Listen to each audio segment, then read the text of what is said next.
Hi, everybody. Welcome to Quantum Portals. My name is Crystal, and this is the Starseeds and Lightworkers Collective. We are having a great day today, and we're just sort of getting geared up. So, as usual, we had some couple of technical snafus, but we're going to get through this. My technician is also getting over a cold, so if you hear a bit of coughing in the background, that's just him trying to clear his throat. So, hopefully we'll get through this as smoothly as possible. But I just want to say thank you as well, guys. I looked at our YouTube page, and the amount of people that are subscribers has not changed. What's going on? Could you be so kind and help us out and subscribe? It costs nothing, honestly. Just subscribe, please, please, please, please. And we can, and if you subscribe, we can grow and become even bigger and better and be able to offer you a lot more content. So I would really appreciate it if you could please subscribe to the page and make us grow bigger. All right. So we're just going to take a couple of minutes to get ready. And we'll be back with Jessie Desmond and the eternal mystery of the Count of Saint Germain. See you in a flash.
Hey, everybody. Welcome back.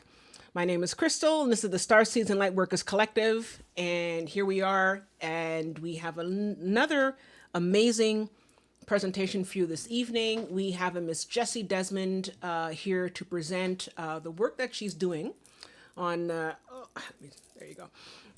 Present the work that she is doing on the eternal mystery of the Count of Saint Germain.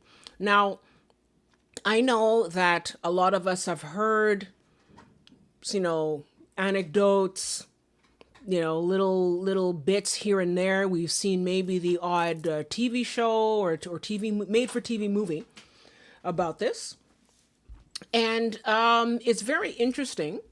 But we don't really know the real story behind it. We think we do. And I have to admit, getting ready for this presentation, I also did a little bit of my own sort of looking up here and there. And I have to admit, there was a lot of stuff that I did not know. And I think that it's interesting because it puts into question, how we, in terms of historical fact, but also in terms of the ideas of what it means to be immortal, if this is something that is really there, how we can look at it. Jessie will be giving basically an account of all her research that she's brought up.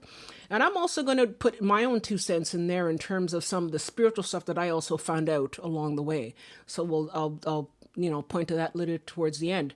But for now, we're going to start off with Jessie, who's going to be talking about her research and some of the information that she's come up with, and I'm interested to know how people feel about this, because it's not something we talk about all the time, and yet it's still a mystery.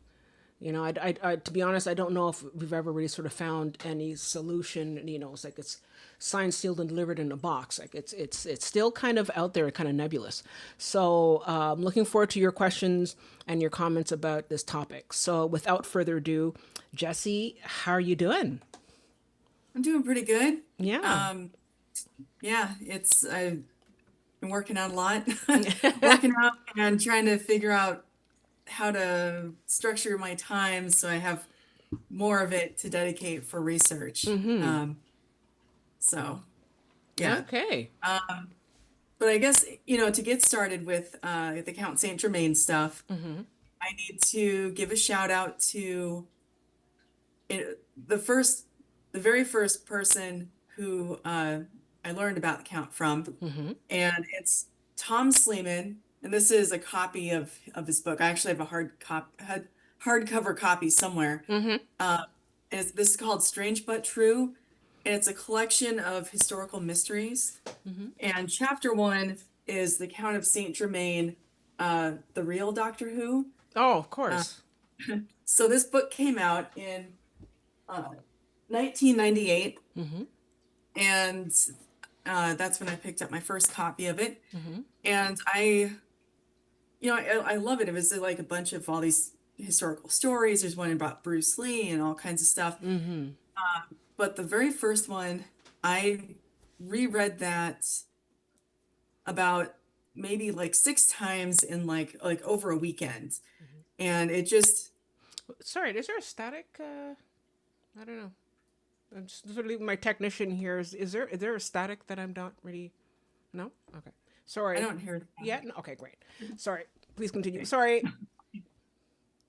So I reread that over and over, and I decided that they kind of jumped around in a couple of spots. And so what I did was I started making a timeline so I could track it linearly.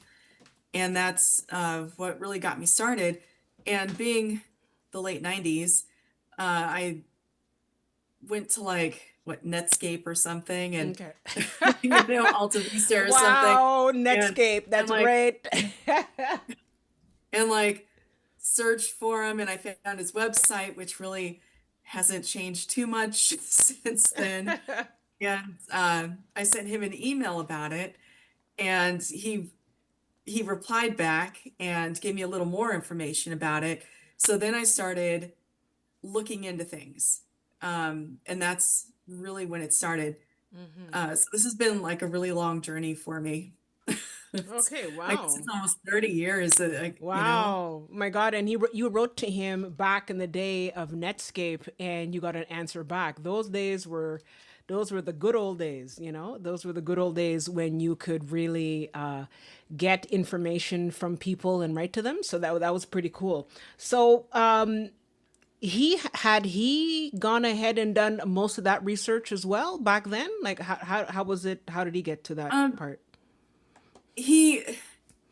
Tom Sleman lives in Liverpool, and he has a regular column where he tells all these historical tales and stuff.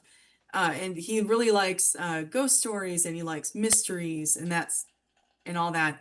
But my questions for him were like, what's the bibliography? Because he doesn't really have that in the book. Okay.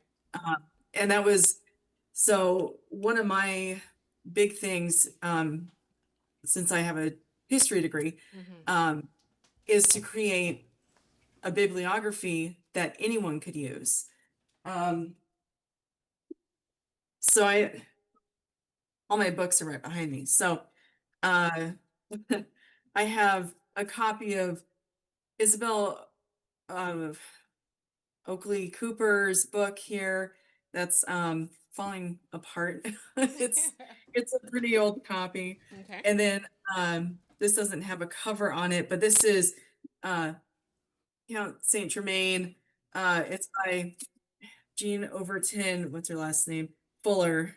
Jean Overton Fuller. Hmm. And that's pretty good as well. And this actually I'll get to that in a little bit here. But those those are two of my big sources.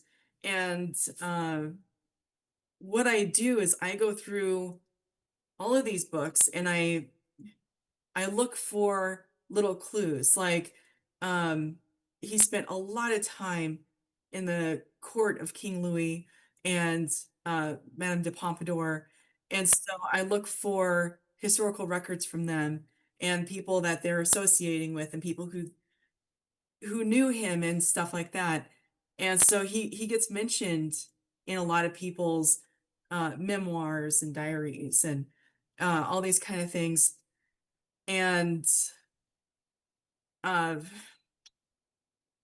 I don't know. From what I can tell, I have no date of birth and I have no official, well, I have no death date because from what I've been able to find, it seems like he just faked his death. That's what I was hearing as well. And I actually, in my research, I found there was some sort of date, I think something like 1610 or something, but even that people were not very clear about. And it wasn't clear actually where he was born. So the date doesn't even correspond because we don't even know really. Like there's three possibilities, and it's all over the place. So it's interesting how even older historical figures have a more or less a date of birth. Like they may not have the exact day, but they'll have like born in 350 BC or something like that, and died in blah blah. And there was nothing for that. There's absolutely nothing here, and I just find it interesting because. I mean, yes, if you're looking at a biblical figure, that would probably be hard because back then people didn't really have the records. But I definitely would think that by the 17th century, the 17th century 18th Europe, century. 18th century, sorry, 18th century Yeah. Europe. Yes, right. So I think it was 1710 then. 18th century Europe, that people would have had some records, something, especially since he was Right. well known. But I don't And know. here's the thing, he really was a real person. Yeah. He had factories. He was a diplomat for the King of France. He almost stopped the 7 Years' War like 3 years early. Um, but the war marshal didn't like that. So, Okay. because if the war stopped, that means the war marshal would lose money and stuff. Oh, so even And back so, then, eh? Even back then, people were losing more to make money. Isn't that interesting? Sorry, I had to just yeah. step in with that. And they actually, uh, they were like, "Oh, this guy is such a scam artist," basically, and ran him out of France.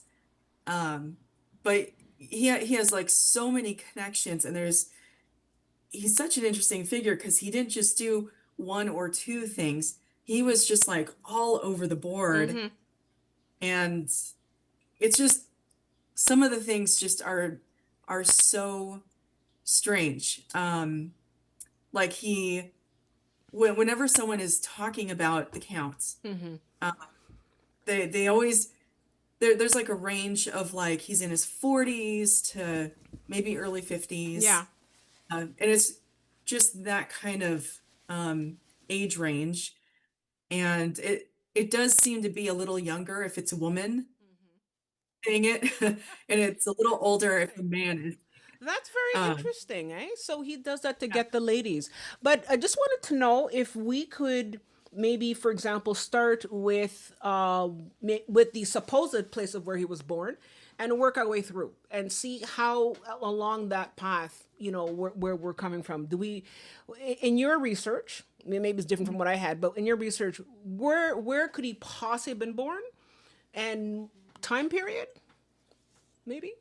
uh, well, I have him claiming that he received the staff of Moses Wow. back. back in somewhere between like 600 to 530 BC. Okay, there you go. So uh, I, Yeah, that's I don't know. wow. I Yeah. don't know. Yeah, okay. And then after that, what other time did he pop up? Like because Um, he popped up a lot in England. So I have him between 364 to 375 BC in Cornwall, England, mhm. uh, where he was a missionary at that point, Mhm. from what he tells people. In 1307 to 1327, he supposedly had rooms at the Tower of London under King Edward II's rule. I haven't been able to verify that. Okay. Um, And there's that's no like, parents or anything. Is there any kind of like yeah. parents or family, sister or something? I don't know. He never really mentions any family members, but during the 18th century, he did have like a companion that he was often traveling with, like a kind of like a Alfred to Bruce Wayne kind of a Oh, figure. okay. Like like kind of I don't want to say a butler, Mhm. but kind of like a guy who was there to help him out all the time, Yeah, like an you know? assistant. Assistant, I Yeah. guess. Yeah. And so that guy's name is Roger. Roger. Okay.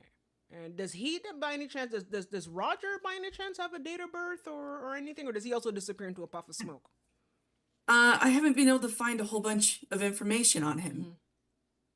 So that it's weird that other people don't mention Roger. So I don't know if that was I don't know why people aren't mentioning, the his travel companion. Uh a lot of people will be like, "Oh, he showed up with with his Assistant, I guess, or whatever. assistant or whatever the terms that they want to use at that point." Mm. And it just never ends up that way. They're Okay. always just like, Okay. "Yep, he showed up here at this point, Mm-hmm. and he's always the same age." Yeah, Which, that's the thing. Yeah. He was yes, like you said, 40s or 50s, but it seems that, so when you say he was younger for the ladies, I mean, let's be honest, did he have, especially when you're talking about the courts of France, all this sort of romantic and political intrigue, did he have any, how should I say, paramours during that time, I think that you found out? um, he he was very like people flocked to him, Mm-hmm. but as far as I can tell, he really didn't uh have any lovers of or anything like that. Mm-hmm. He very much kept to himself. He would go to parties, but he did not consume anything at the parties, I heard which that. led to further um I don't know, people just questioned it because that was weird. And I get that. Mm-hmm. Um, as someone who does bodybuilding, um, like I will often avoid going out to places, um, and that includes like family functions and barbecues with friends. I might go, but I won't eat stuff and I won't Okay. drink stuff because it just doesn't work for me, you know? I understand. And yeah, and I'm at this point, like when he was doing that, that would have just been like so bizarre, I'm sure, to like all those Well, yeah, and people. that's the thing. And I understand for yourself, you're saying, and I know we've spoken about, you do bodybuilding and it's very important to you. And the thing is that you have to understand that you're living in the 21st century, so you have an understanding, and through basic science and research that if you eat too many carbs or if you eat too much sugar or that kind of stuff, you're going to have a problem, and so you have the research behind it. However, I don't know if people, I mean, look, I think people who, there were some people, I mean, that was around the Renaissance, so infancy of medicine and all that kind of thing, alchemy changing into chemistry and different things. So I can understand how that might be a situation.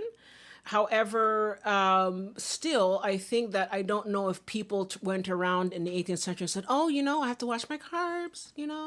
I don't know if that people would have done that. Maybe not eating as much as, let's say, King Henry VIII, or being a glutton, but I mean, people ate. They had something. I don't know. I Well, just find that kind of from strange. what I've been able to find, uh, in the morning he would basically have oatmeal, and then he would eat chicken and some greens basically, and Okay. like it's very clean eating for the Okay. time, it's very bizarre for that Okay. point. That Um, is okay. I yeah. mean, and I guess, if I may, I guess that I guess his Roger assistant would have prepared the food, and there you go. It just makes very little sense. Yeah, I'm not I mean, it's quite great for sure the what 21st Roger's century. role. It's great for the Yeah. 21st century, but honestly, I don't know, especially back then. I mean, and also, a lot of people said that he was very rich. So I guess if you're rich, you're able to sort of afford the food.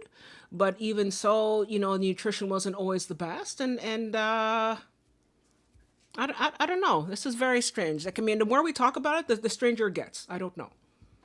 Yeah, it's like he never indulged in having a glass of wine with people. I mean, that was really common because the water, there was questionable water back Exactly. then. That's what I'm saying. And yeah, You know? which is why everyone's always drinking wine in these Exactly. historical films and Yeah, stuff. exactly. No, because he would have actually, drinking the water actually would have killed you more before the wine would. So, like, at least you sort of knew that the wine was going to be somewhat healthy, or a beer, or that sort of thing. I heard that he maybe had some herbal teas from time to time, but I heard, other than Uh, that, he didn't. I don't know. yeah, he did concoct an herbal tea specifically for um, the Russian army. Oh, Was it the Russian army or was that in Italy? Hang on. I mean, I know he I'm he worked I'm to put like, Catherine the Great on the throne. I think that's sort of what I remember hearing, that he somehow put yeah, Catherine. he Yeah. also taught her mom some basic alchemy Oh, and the okay. mystic arts. Okay. Yeah. Okay. So he was known for that. But his tea, the soldiers, I want to say it was like the Russians when they were down in Italy or something.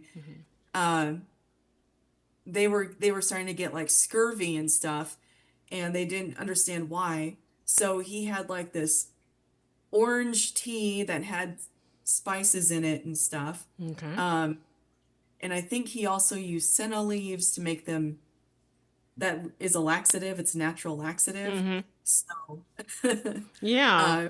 you want to give it a try, you can, but make sure you're aware that senna leaves are going to make you go to the bathroom. Yeah, exactly. And maybe the orange might have been. I mean, again, I'm basing this. I mean, now, mind you, I take that back, because I know, for example, that if you have a lot of turmeric is very, very healthy for the body. It's an anti-inflammatory, and turmeric is something that has been used in Ayurvedic food and cooking for like 5,000 years. So definitely would have known that. So the reason why I'm bringing this up is because, slowly but surely, I'm trying to sort of build with you a a composite image of who this person was. Now, Uh, if he It was says here that he also used cinnamon and cloves. okay, but And that's a very, very powerful concoction, because turmeric is an anti-inflammatory. Cinnamon is good for blood sugar. And clove is also extremely healthy, and it's helping. I think it's also anti-cancer, if I'm not mistaken. So there's a lot of stuff going on in that, and that would have definitely been a part of Ayurvedic cooking, if he was around at that time. Now, if you're talking about him being around at the time of 532 BC, then he definitely would have been able to be, I guess, travel to India. Why not? And find out about Ayurvedic food and medicine, because that was a very old. Ayurvedic medicine is very, very old and very, very potent. So I guess maybe that makes sense. I don't know. What do you think? well, this is from 1770 Okay. is when he was helping out the Russian fleet. And orange, the citrus and stuff has vitamin C, and that helps prevent scurvy. Okay. Cloves are also really good as a parasitic cleaner Yeah, of the cleans you body. out. Yeah. Yeah. So apparently that helped. Yeah. But I think, let's see here. I'm pretty sure he went to India or something at Yeah, I mean, that would make sense early on. I because, don't really, well, yeah, he went down to Persia, but I know I he thought was there with was the something in Shah of there. Persia or something like I that. always have to like Yeah, consult my books and no worries. when I'm on. But so getting back to him, so now we've have a concept of him being in Cornwall, England. He worked. You said, did he work for the church or what was he doing in Cornwall again? Uh, for Cornwall, really early on, it says that he was working as a missionary. Okay. And it was just like a real quick blurb, and it's I have like some questionable part of my timeline where that I have not verified. So, and then I have like some dashes on my timeline, and everything from like 1695 onward is stuff that Okay. I have been able to verify. Okay. Perfect. Um, because there is no birth date, and Okay. at some point it becomes questionable. And so like in 1710, uh, Baron de Gleichen said that he had met Saint Germain, who appeared about the age of 50. But then again, he appeared the age of 50 uh, in like 1770 as well. So, Yeah. Okay. So let's just sort of go over the three. Do you know of the three areas that he could have been born in? Like what were the, because I think there's like three possible areas that he would have been born. Do you know what those are again? I think there's one of um, them in Italy, one of I them. there's Transylvania is one that's probably like the most popular. That is a lost prince, Rakotsi, um, and that he was squirreled away somewhere, and he just happens to know all this information and speak multiple languages, and he can write and paint with both hands at the same time, and he's just like this prodigy. Um, and I don't know if I don't. The thing is that puts a birth date on him, and I have accounts of him from before that. Yeah. Well, if he's there in So 532 BC, then for yeah. sure he's there before. No. So Well, I mean, more likely I have him in the 1500s. okay. So I have multiple accounts of people saying that they've met him and whatever in the 1500s. And so for me, that kind of blows that out of the water. Okay. Um, yeah, and then I don't have a death date. So No. yeah. And so that's Italy. And in terms of, there was, I think there was also a place called San Germano or something like that. And he said that's how we got the name Germain, Germano. I don't know. Well, he did say that Saint Germain was not his actual name. Oh, He'd be straight up with people and say it's a fake name, okay. but he would never offer up his real name. Wow. Okay. So So I have then a never whole mind. list of names. I have a website called Okay. findingcountsaintgermain.com. And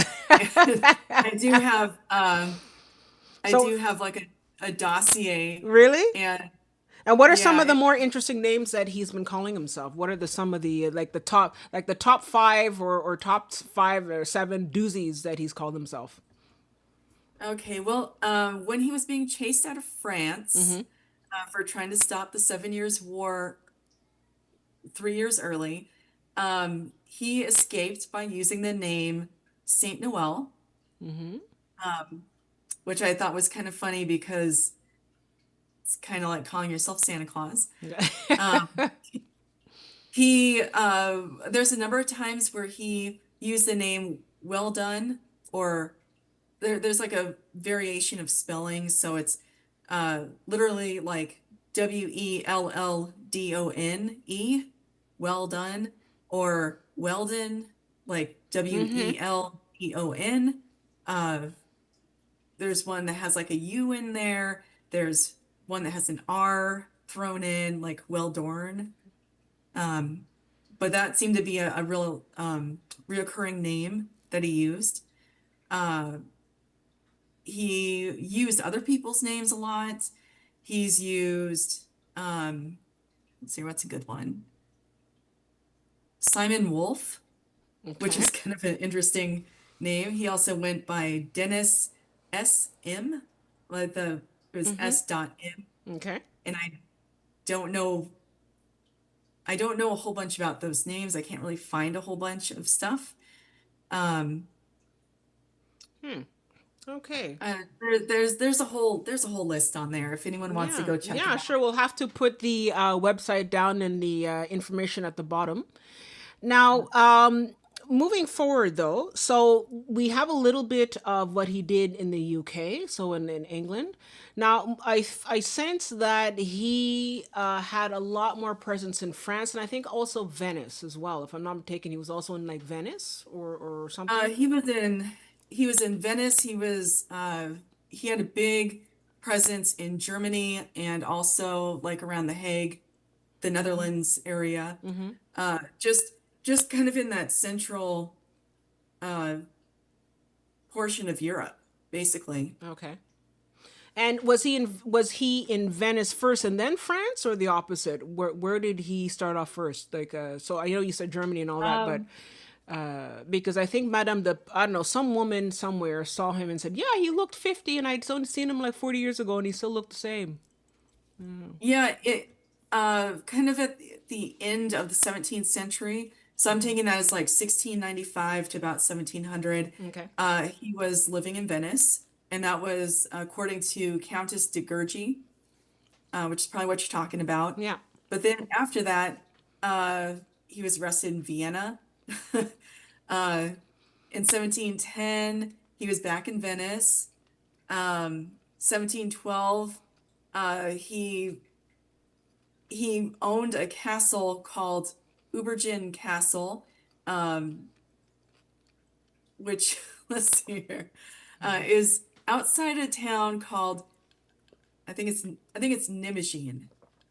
It's in the Netherlands, um, and it was previously owned by Jan van der Heyden. Okay. So there's actually like drawings of this place, and they say castle, but it looks more like some Like a really stately home or like something? That kind of thing? yeah, like a huge estate mansion kind of Okay. thing.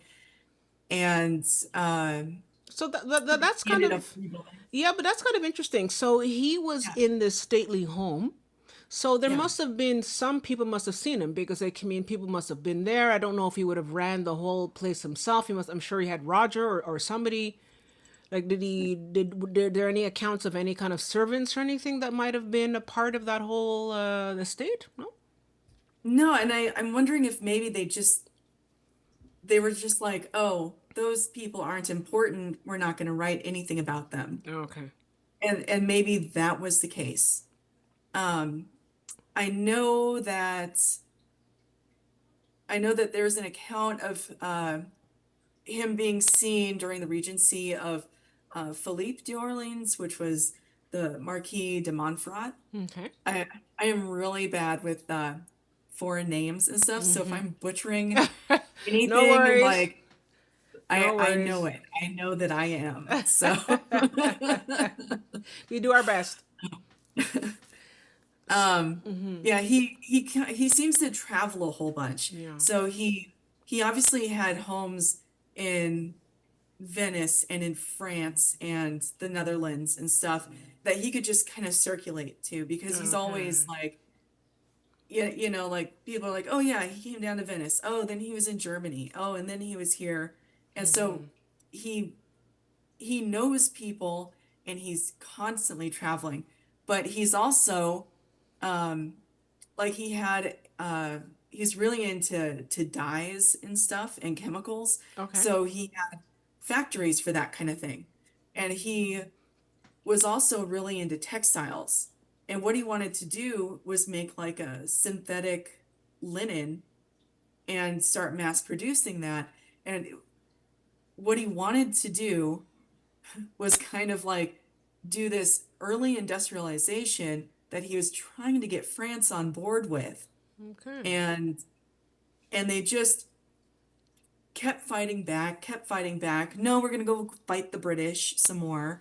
And so essentially, it seems like he wanted to start uh, like the first wave of industrialization before the first wave of industrialization really happened, Yeah. which is kind of cool. And I have a lot of respect for I have that. a lot of sorry, I have a lot of respect for that, but the only thing is that you cannot force an idea whose time has not come. And Yeah. unless people are ready for it. For example, I've heard the story about how, they wanted to introduce Velcro a long time ago, but people said, no, no, or zippers or something like that. And they were like, no, we want to continue to have buttons. We could have had zippers long time ago, but people just weren't ready for it. So that's how it goes. So he was trying to force or trying to encourage France to get ahead with the Industrial Revolution, but again, obviously people weren't ready.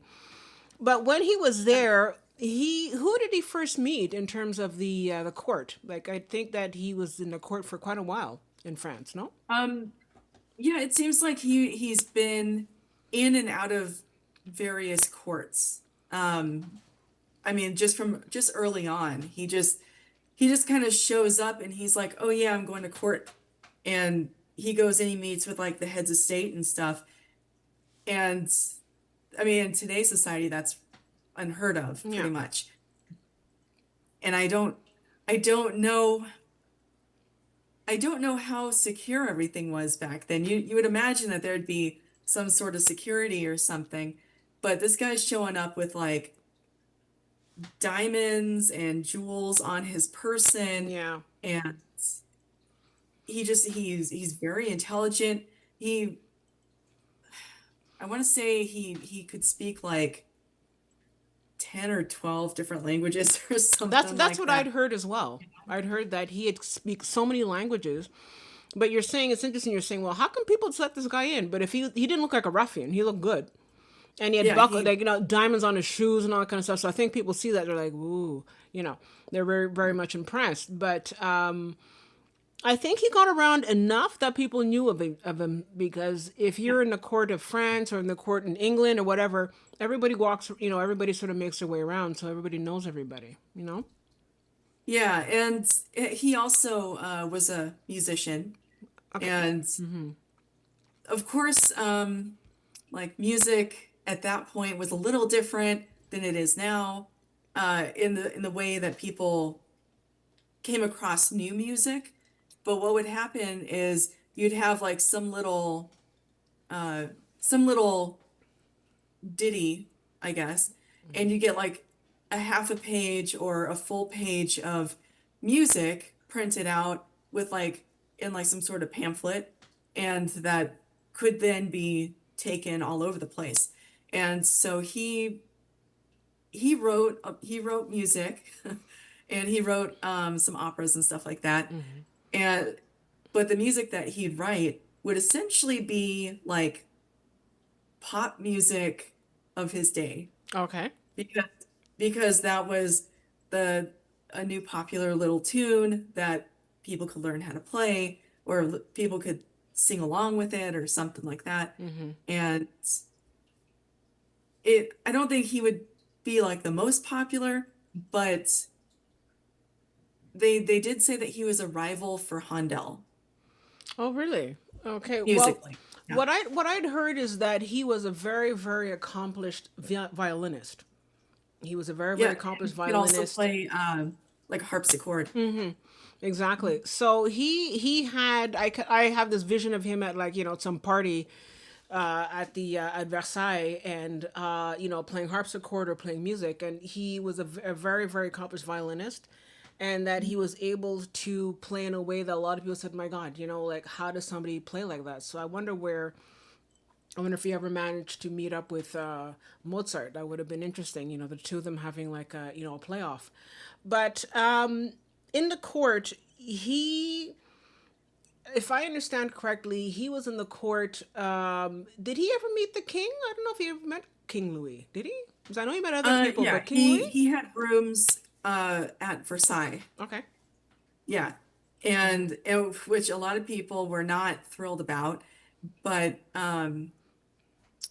Like he was like really good friends with Madame de Pompadour, and he was regularly like fixing gemstones and enlarging them for the king, uh, which they no one knows how he did that, Mm-hmm. and they even had like the stones tested when they'd come back, and uh, they would be officiated as being like actual gemstones. Yeah. So the idea of this guy taking like a small gemstone that has a flaw in it Mm-hmm. and then giving back like an unflawed, much larger gemstone, Mm-hmm. uh, diamonds or emeralds or whatever, like he would be losing money doing that. So Mm-hmm. I don't see him doing that. But And actually, sorry, go one on. of the things one of the things I'm after is actually trying to track down some of these gemstones Mm-hmm. that he is supposed to have, you know, handed over. So in my sometime in the future research trip to Europe, I that's one of the things I'll be looking for. Yeah. And what's interesting is that I think if I remember correctly, according to him, I don't know, but according to him, he spent 5 years in the court of the Shah of Persia. And he says that the Shah of Persia gave him all this knowledge about how to fix stones and how to work with different diamonds and stones, and that kind of makes sense. I think that definitely, and especially in that geographical area, I could see how that could definitely be the case. But even so, I don't even know if today we can fuse diamond. I mean, I know you can cut diamonds and cut it, but to remove a flaw from the diamond, I don't know. If somebody if anybody in our audience knows anything about that, please let me know, because it's sort of like you can cut it off, right? But your diamond will obviously be smaller. So I'm Right. not really sure what's happening there. I mean, we're going to get to it, but it just seems that the more we talk about the different facts that you were bringing up and all that, I'm starting to see a pattern here. But I'll let you I'll let you complete. I'll let you finish. But going back to the court of France, he was able to bring back a diamond without any flaws. Yeah, Multiple times. multiple That's the times. thing. It's not just once. Okay. It's multiple times with different types of gemstones, and which I think includes a couple diamonds and stuff in there. So, because I know that there's different densities that people deal with, um, and I think it's also said that he knew how to transmutate uh, one element into gold, or a couple of different elements into gold, which I mean technically can be done and we can do it today, but it costs so much to add basically like electrons at an atomic level to change something that it's not feasible. Yeah, So, absolutely. um, And that's by today's standards, nothing to say of back then. Where some people, it's funny, I remember seeing somewhere that there was somebody online who had posted a way to transmute and to make gold, like with urine or something crazy like that. But it's supposedly supposed to be some sort of alchemical process, and that you're supposed to sort of distill this sort of thing. It sounds gross, but like, I mean, it seems that some people have tried it and it seems to have worked. But yeah, the guy really would have had to distill a lot of pee for that to yeah. really to happen. No. Yeah, I haven't really found nothing that I would try. How about that? You think? It sounds a little too dangerous or there's grossness to it Yeah, that it I'm sounds kind of not gross. willing to go. Yeah. Yeah. Yeah. So, like I was saying, the more I hear the little stories and the anecdotes and all that kind of stuff. So, after France, what happens to him after France? So, France is, I guess, around the 18th century, right? Is that where he is at the time? He spends a good majority of the time in the 18th century in France Okay. because at that point he's a diplomat for the king, and Oh. he has he put together these things that were compiled. They're called the Mitchell Papers, Okay. and it's his workings with the British to try and stop the Seven Years' War, which, if you don't know, it's between France and England, and they stop for a year or two at that point, and then they go off and have another war, and they call it something else. It's France and Britain were constantly fighting each other for a couple centuries. Yeah. So let's see here. I know that for a while he did like a music tour.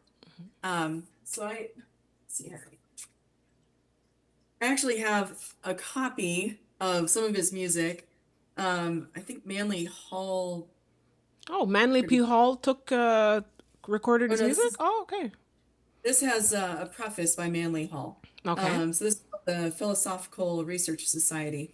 So, it's filled with his music. This isn't all of his music, but it's some of his music, and I don't know. I'm sure if you're interested in looking at that, you could probably Google it and find uh, a copy of it for sheet Okay. music. Cool. And so now, if we go from the 18th century and we're now moving into the more the 19th century, where do we find him at this point? Is he still in Europe? Because I heard stuff Um, now about that. I'd actually heard that he had also gone and had encouraged the signing of the Declaration of Independence. I don't know if that's kind of a I've heard cuckoo that. crazy story, but did you want to sort of explain that to us, or maybe go into detail Oh, about that? yeah, I can. Okay, yeah, I can do that. Okay, so let me see here. Okay, so Ben Franklin was an ambassador for the U.S. for mostly just France, Yeah. right? And Ben Franklin, he would spend a little bit of time in America doing his thing, and then he spent a lot of time in France. And if you do any research on it, you'll find that he was pretty, he was into a kind of a debauchery sort Oh, of there you go. lifestyle over there. Yeah, good girl, Um, good guy, bad guy. Okay. yeah, and then when he'd come to America, he lives his nice Quaker There lifestyle. you go. Uh, That's how it yeah, works. That's it. yeah. So, they probably met somewhere in passing. They're both very smart men, uh, and they probably shared a bunch of ideas. And in 1775, there was a strange, unknown man at the signing of the Declaration. But it's not, no one knows for sure if it was him, but that is the assumption is that it was Count Saint Germain. Yeah, Um, and then let's see here. but And that was 1775. So then after that, let's see here. His supposed death isn't until February of 1784. Um, and that was in, he was visiting his friend, Prince Karl of Hesse Castle, which the borders have shifted. And I think, oh, I mean, I'm going to get it backwards, I'm sure. I think it was Germany at that point, and now it's like the Netherlands, something like, or maybe it's the other way around. Um, there's a lot of shifting going on at that point. I think that especially Germany being many different city states or little states, and only yeah. came together towards the latter part of the 19th century, if I'm not mistaken.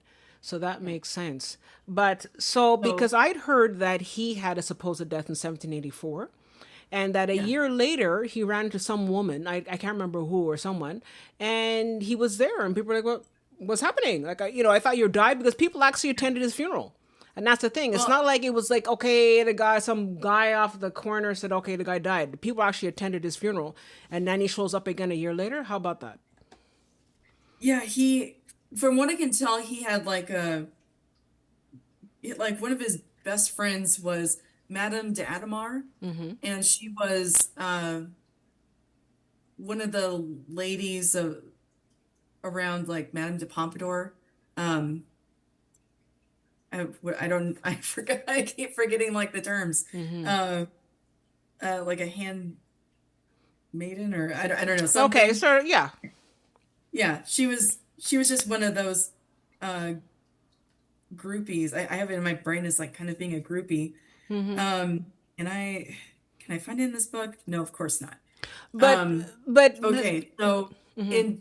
in Overton Fuller's book, Okay. she has a list of of the things that he left behind, like after his supposed death. Mm-hmm. And so a lot of people have been like, oh, well, he died like this super poor guy. And it's like, look at this listing of his belongings. And it's like, this is like someone's suitcase that they're traveling with. Mm-hmm. There aren't any instruments, there's no music, there's no uh, journals. Like a man who does this kind of stuff is gonna write stuff down. Mm-hmm. There aren't any books, there aren't any jewels, there's nothing. It's like a suitcase with a few changes of clothing and some toiletries. Um, Okay. and like a couple dollars or whatever in there. And Mm-hmm. And that's about it, eh? yeah, and Yeah. I was reading it and I was like, this doesn't, what's off about this? I was like, this sounds So I'm like just he has left in like a just a hurry. suitcase. Yeah. Yeah. So, so my theory is that Prince Carl helped him fake his death Mm-hmm. so then he could carry on with other things. Um, so if anyone's looking for a headstone, the headstone is at St. Nicholas Church in Schleswig. Okay, that's in Germany, right? Schleswig? I think so. Yeah, I think Yeah, so. maybe it was the Netherlands and then uh, the border changed to Germany or something. Yeah. I don't So, know. so now if we're advancing in the timeline here, so now, so that was 1784. I heard he came back again a year later. And then, so now let's say, let's sort of like, move the time forward to, let's say, 1800 to about 1870. What do we have in terms of Count of Saint Germain in that time period? 1870. Um, Or even before, like from 18 between 1800 and 1870, does he make any kind of like appearance? uh, yeah, so he met up with Countess de Ademar until 1821, and she died in 1822. So there's no more meeting up with her after that. Yeah. Um, so he met up with her a couple times after his death, and I'm pretty sure that out of everyone, she's going to be able to go, yep, that's my friend. That's the guy I've known for a couple decades. Um, he showed up at a lot of different Freemason meetings because he was a Freemason.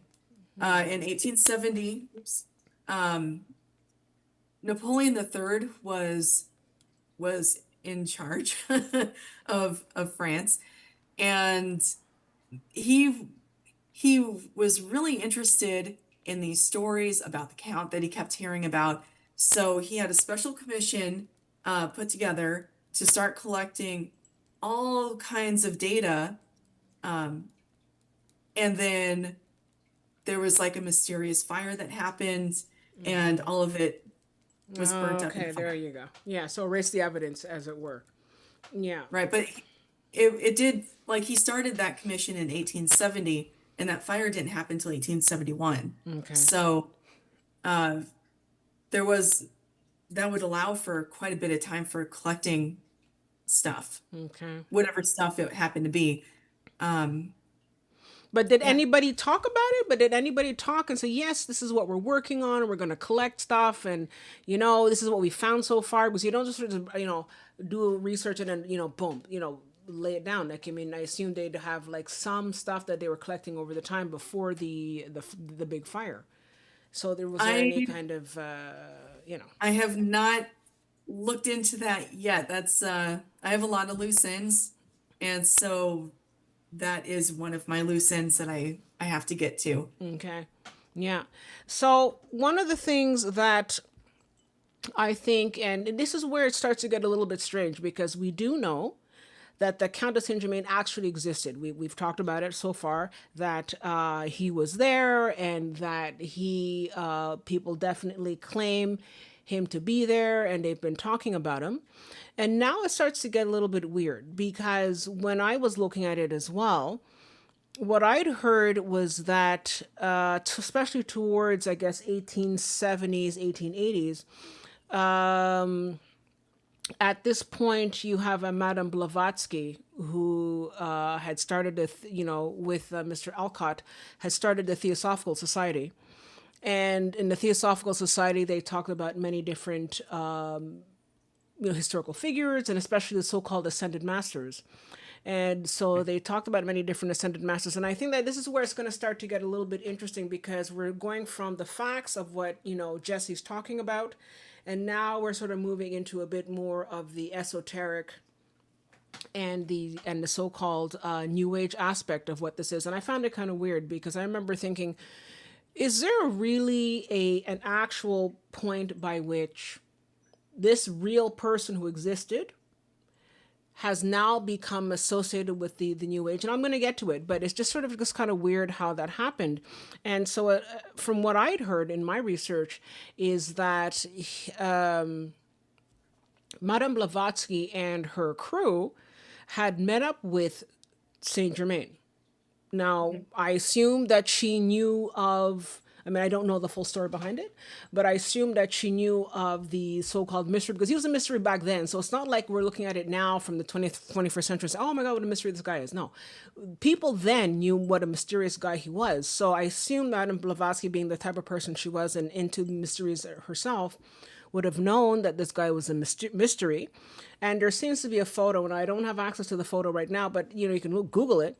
And there seems to be a photo of her and Alcott and a couple of other people, but he's there in the photo.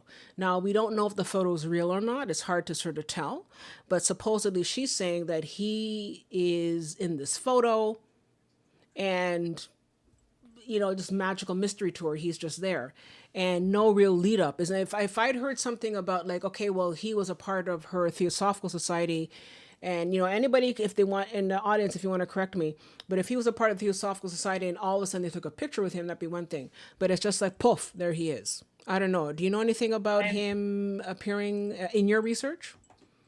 uh I think she really did meet him because there were some other people that were associated with her and stuff, like Annie Besant and stuff, who claim that they've met him.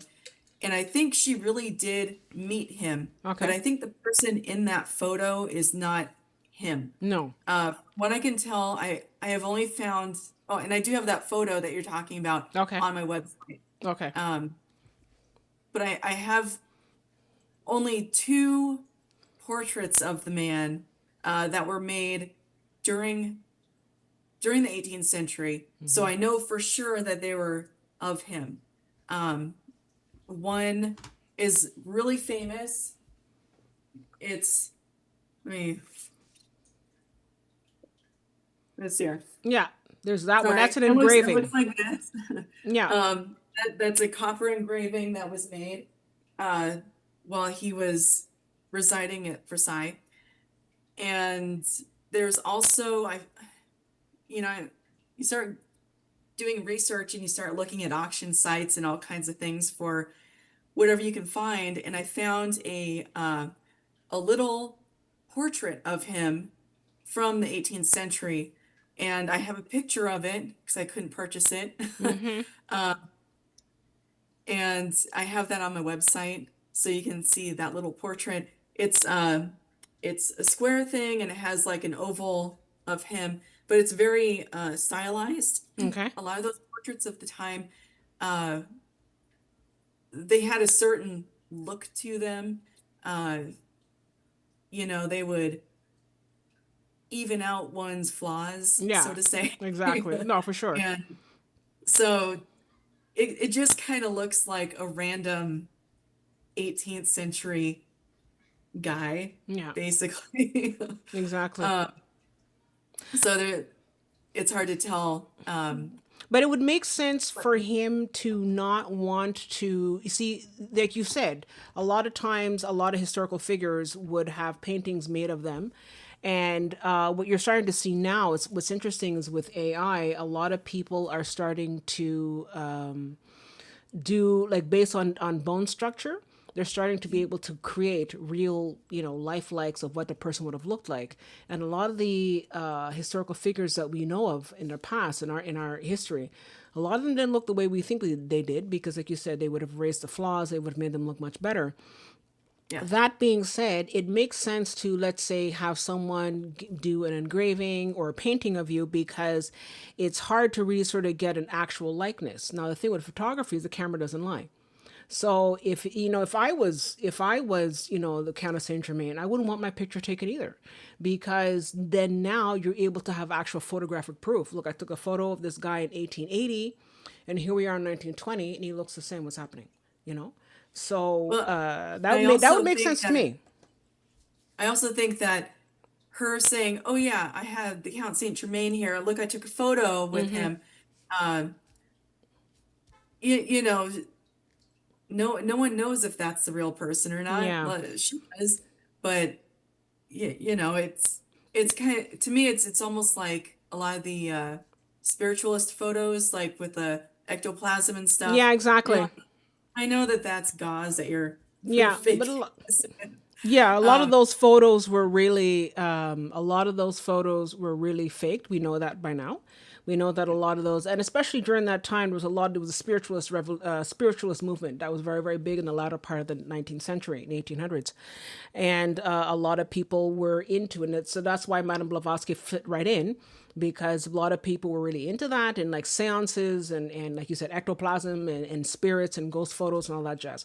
So there are some stuff out there that is real, but for the most part, a lot of them, especially when you have somebody floating in the background, that's just a double exposure in right. in photos. So that we know. So but even so, camera doesn't lie. I saw the photo, the photo you're talking about is like three or four of them in this photo. Yeah. And it looks like almost like a painting almost inside the photo. Doesn't look even like a real person. It looks very, very strange. Yeah, it's Yeah. very stiff. It's Like very stiff. Yeah. I don't want to say a mannequin because it doesn't It quite look almost like a looks like a mannequin. mannequin. It almost Yeah, does. Yeah. yeah, No. it's pretty odd. But at this time, uh, there's also other people that have started using the name because um, they didn't have TV shows and stuff back No. then. So every once in a while, the newspaper or their favorite magazine or whatever would print these uh, mysterious historical figure uh, pieces, and he was just one that they constantly would publish about. And so at this point, there was a series of books being put out using the Count Saint Germain name. And so there's practical palmistry, practical astrology, practical hypnotism, those kind of things. And those were actually written by a guy named Count Edgar de Valcourt, Vermont. And he just used the Saint Germain name for Well, mystery. yeah. So this is the part where it gets kind of weird. Yeah. So after the Theosophical Society, now maybe you have found more in your research, but when I was looking around from, let's say, 1880 to about 1970, I didn't really see anything. I know that there was, in the 1930s, a lot of people like Guy Ballard and his wife said that they met him on Mount Shasta. But Right. again, the Ballards were also known for, unfortunately, having questionable, how should I say, status. Yeah. But it's not to say that the work that they were doing wasn't good. It's just that, you can really take a lot of that with a grain of salt. What did you get in your research? Um, well, okay, so I was going through stuff. I found that there was a guy named Jacques Saint Germain that showed up in New Orleans. Okay. Uh, he has a vampire story attached to him, and his nickname is Vampire Jack. So Okay. he is now on all the vampire tours in New Orleans. And I wasn't able to find anything in the newspapers or any kind of documentation uh, about Vampire Jack. Um, I mean, supposedly he lived at 1041 Royal Street, and the police were alerted to him when a woman, like a half-naked woman, jumped out of his second-story window and went to go get help because she had been attacked. Um, and as the story goes, the police went in and found like a weird mixture of blood and wine in his home. So, Yeah. and I thought that was interesting because there's a series of novels by Chelsea Quinn Yarbrough, uh, Yarbo, Yarbrough, whatever. Yeah. And the first one, if you are interested in looking into them, is Hotel Transylvania, and it's actually really good. But I think each novel takes place in different centuries. So Okay. just be aware of that. Okay. Um, but in those books, Count Saint Germain is a vampire, which is why he can live for so long. Hmm. It's her stuff's pretty interesting.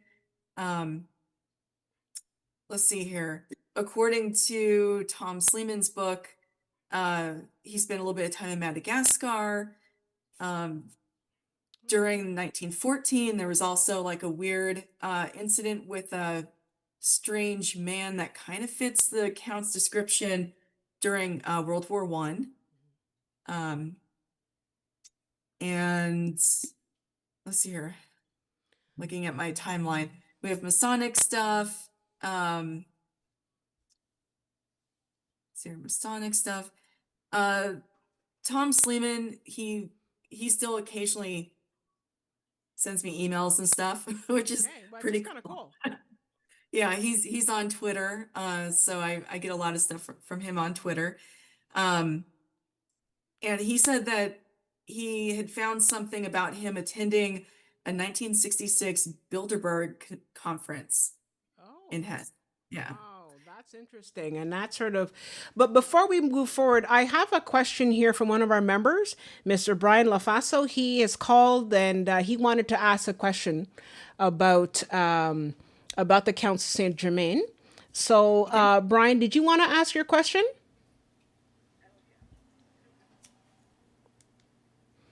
Yeah, go ahead. Oh, sorry, just one second. Sorry, go on. Can you hear me? Yeah, we can hear you now. Okay, awesome. So about, I guess he was an alchemist in some way, right? Yeah, So, he's an yeah, alchemist. yeah. And the question is, like, as I've been reading about they call it the Hyperburian wisdom, and they claim that there's spirit and matter, correct? So there's a way to fuse matter and spirit and make it divine matter. And what's, I guess, the cool thing is that it becomes dark red, like blood. And I want to know, does the Count of Saint Germain have any idea about this divine matter? That's not something that I have read anything about specifically. Sorry, go on. Yeah, it's like, I guess, transmute one spirit or body. Because besides just like making water into wine or lead into gold, what about the body and the spirit? Well, those are seem to be some deep alchemical questions that you're asking, which is great. It's something to bring up, and I actually want to bring that up. I just wanted to sort of go through the. I wanted to go through all the. I wanted to go through all the stuff that he's been through, like all his different lives, and then we can start to go on to the alchemical and maybe discuss where that's going. But Jessie, did you want to comment on that? He did write this book. It's called Most Holy Trinisophia, right? And that's the title of it. This is just kind of a cheap copy that I found online. And it's really strange reading. Okay. So I haven't heard anything specifically relating to that, but this kind of is like his journey into becoming whatever it is that he became. It's just really hard to figure out what the heck he's talking about, because there's so much like allegory and Yeah. it's there's symbolism on top of symbolism, and he's wading through water for 45 days, and then he comes to this thing, and I know he's not literally walking through waist deep water for 45 days, Okay. but there's something going on there, and I've sat down with that text a lot, and there's just a lot to it. There's so much to it. Well, it's interesting because on the one hand, there is a lot of information about alchemy. So I want to sort of go back to that because there is also a French actor who also saw himself as the Count of Saint Germain, and I'm going to try and finding his trying to find his information. But when we look at it, when we look at the whole topic now, the whole topic about the Count of Saint Germain, and especially when we look at how he started off, and he was always moving around, moving around. Now, that sounds to me like someone who really is immortal. Because why would somebody move around like that? I mean, I understand now if you are, Britney Spears or you're sort of like Taylor Swift and you're traveling around and you're in a show and all that kind of stuff. I can see the logic behind that. I'm not going to turn around and start to say that Taylor Swift is an immortal. No, she has a job. She's singing and she's moving around. That makes sense. It's same like any other actor. They're moving around, or any other musician, any rock group, they're moving around. So I can see the logic behind that. But for the most part, most people don't move around like that. And they are able to have some kind of, you even find out some kind of work that they did. They had some sort of skill. He always just seemed to have money. And I'm willing to, I mean, I don't have any proof, obviously, but I'm willing to, and go along with what Brian said in his phone call, is that I think that at some level he managed to find immortality through an alchemical process. Now, Yeah. it doesn't seem to be its soul. I mean, that's something else, like, and it's funny because a couple of, about a month or so ago, we had a presentation with Troy Bacon, and we were talking about Egyptian mystery schools. And one of the things about the Egyptian mystery schools is the evolution of the soul, the evolution of the body, and bringing the two together to have higher consciousness. So I understand that. But if we're just talking about the pure body, to always be moving around, to always being trying to hide yourself, to always not giving your real name and everything, it's one thing because we have people like that now. Like you have some people who are scammers and all that kind of stuff who've gone around and have scanned people, changed their name, but we still managed to find a birth certificate. We still managed to find something about the person, and they still managed to drop dead after a while, So it's the idea of somebody running around and not paying their creditors or something like that. That makes perfect sense, but I don't remember ever hearing about him not paying his creditors or running away from people or any of that kind of stuff. I'm of the mind to say that he definitely figured out how to become immortal, and in doing so, he did this way back when. Because if, as you say, in the biblical aspect, in 532 BC, he would have been around at a time when the Egyptian mystery schools were definitely alive and well. Right. You know what I mean? And so maybe it's through the Egyptian mystery schools, which dealt a lot with alchemy, amongst other things, then it seems to me that while it's an interesting topic to talk about someone who's disappeared and who's like, okay, there's this mystery guy. I think what we're looking at here is the possible success of alchemy and the idea of immortality. How about that? Yeah, that's that is actually the impression that I've been getting with all my research as well. And I mean, and he did do stuff. He was way ahead of his time. He was looking for the date here. He was working on some steam engine designs, prototypes in 1745. And then he did some of that again with trains and stuff like that later on. But he was constantly making concoctions. Like he specialized in beauty supplies, basically, for the court of France. Okay. So if you needed some sort of I don't know, skin cream, or if you're having an issue or something, you could go to him and he could make something that would help you out. Okay. And as far as I can tell, the stuff that he made was of a pretty high quality, Okay.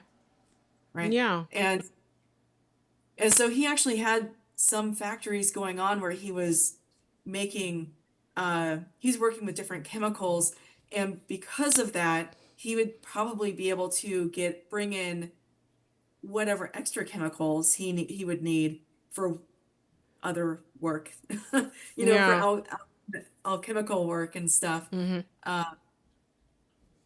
If someone's just delivering like a supply of chemicals to a factory that's making certain dyes, then they probably won't look twice at, the basket of something weird, some weird item. Yeah. Yeah. Yeah. So, in addition to that, and this is where I sort of get kind of weird in terms of how this worked out with Count Saint Germain, because, like I said, we start off with the facts. There's a man who has been recorded in history as having existed and as having interaction with many people. And like you said, he seemed to be ahead of his time, trying to create different types of products and trying to get the Declaration of Independence to be signed, trying to stop the 7 Years' War. So he's obviously a very, very evolved person. And again, back to the mystery schools, he would have, if he had gone through the Egyptian mystery school, he would have had an evolved perception of the world and have been able to, if anything, be able to see things or, maybe have the ability to see the future, similar to Nostradamus. Nostradamus could see the future and said, this is the type of things he talked about in his quatrains of what the future would look like. And if you know what the future is going to look like, maybe you might try to change it. Maybe try to stop this war, try to stop this type of, tyrant from, going across the planet, that sort of thing. Now, it gets kind of weird because after the Madame Blavatsky incident where he met with her and then supposedly he met with Guy Ballard and his wife, I think Edna, on Mount Shasta, you have now the real man, flesh and blood man, now becomes an ascended master.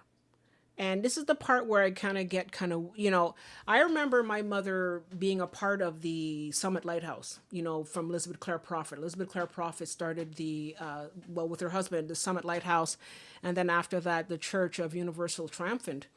And that was people who were looking at the Saint Germain at this point. He'd lost his name Count and was just looked at as an ascended master of Saint Germain, and he had decrees and he was using the violet flame and all that. And I have nothing against that because I remember it growing up with that with my mother, and I've also done work with the violet flame as well. So it's a very, very powerful tool to use in your spiritual practice. And I'm wondering if maybe you feel that he could have become an ascended master. I mean, it's not about a religious perspective, but more of, is he trying to claim now to become an ascended master so as to not have to deal with the idea of being the real man? I don't know. That would make a good way to escape, no?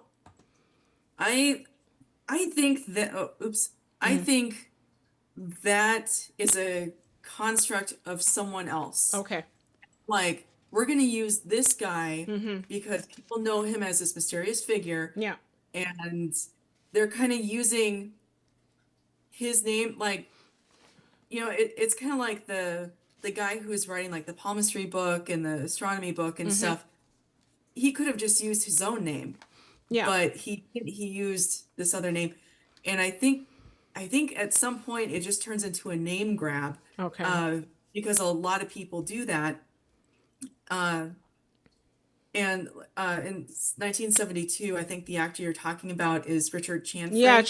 Chanfrey. He was some sort of Yeah, French guy, and that was crazy. yeah. Can you want to just give us a bit more about that, because for our audience, because who the hell does that? Please enlighten us. I it's really weird. You can find like sometimes on YouTube you can come across short clips of it. Yeah. People weren't really recording stuff off their TVs at that point, so there's very limited footage. But he basically went on TV and said, "Oh, I'm this Count Saint Germain, and I'm immortal."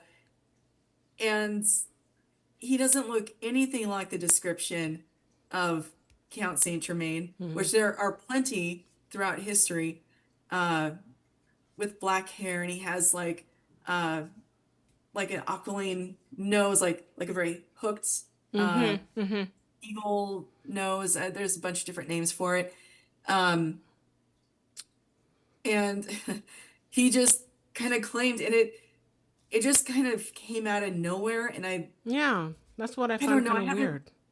He doesn't really. He's not. He's low on my list of things to research, Yeah. because But you I see, looked into that's a it name a little grab right bit, there. and I was just like, yeah, that was just a That's a pure total name. name grab right there, and I think if anything, I think also that guy Richard Chanfrey, he was dating a French singer at the time, Dalida. For those of you who are into French sub pop culture, and he looked like he was just trying to hang on to her coattails and trying to get any kind of, because after that, when he decided people weren't taking him seriously, he then tried to become a singer himself, then tried to do all kind of craziness, and then just ended up killing himself. I don't know what's going on. I think maybe he'd probably read a book or something about like the I am Yeah. activity. Probably read a couple things about the mystery of Count Saint Germain, and uh, I think he even had a mention briefly on what was that Leonard Nimoy show? Um, Oh yes, I remember. Search of, in search of. In search of. Uh, Yeah. yeah, I think he had a little brief mention on In Search of, the guy claiming to be the Count. Yeah. Uh, And you know what's interesting is you mentioned Leonard Nimoy in search of, but you know there was that interesting episode. There was and I can't remember it. I'll find it. But there's an interesting episode on Star Trek, the original series, where they go down and they want to get some sort of crystal in order to make medicine, and then they meet a man and they look at all the furniture in his house, and they say that these are all sort of, they seem to be sort of, all these are real artifacts, real Rembrandts and real Mozart recordings and all this kind of stuff, and real violins, and it turns out that he is an immortal person, and he says that I've lived through so many lifetimes. yeah. And I've just, he's there obviously in the 25th century in Star Trek. And he says, yes, everybody that you know of, and I think he actually mentions the Count of Saint Germain, if I'm not mistaken. But in that episode, that's why he's trying to build an android companion, because he's going to live for the rest of his life, and he's been hidden away, and people are saying, well, you're so intelligent, why are you hiding us? Because, well, how can I. He said in that episode, he says, look, I would stay in a place for a couple of years and I would have to move on because people would die or people would start to become suspicious. So it's just Yeah. interesting how that sort of ties in with the idea of him moving around, constantly moving around. But honestly, to be like a 1970s French actor, I don't know. That seems to be kind of Yeah. stupid.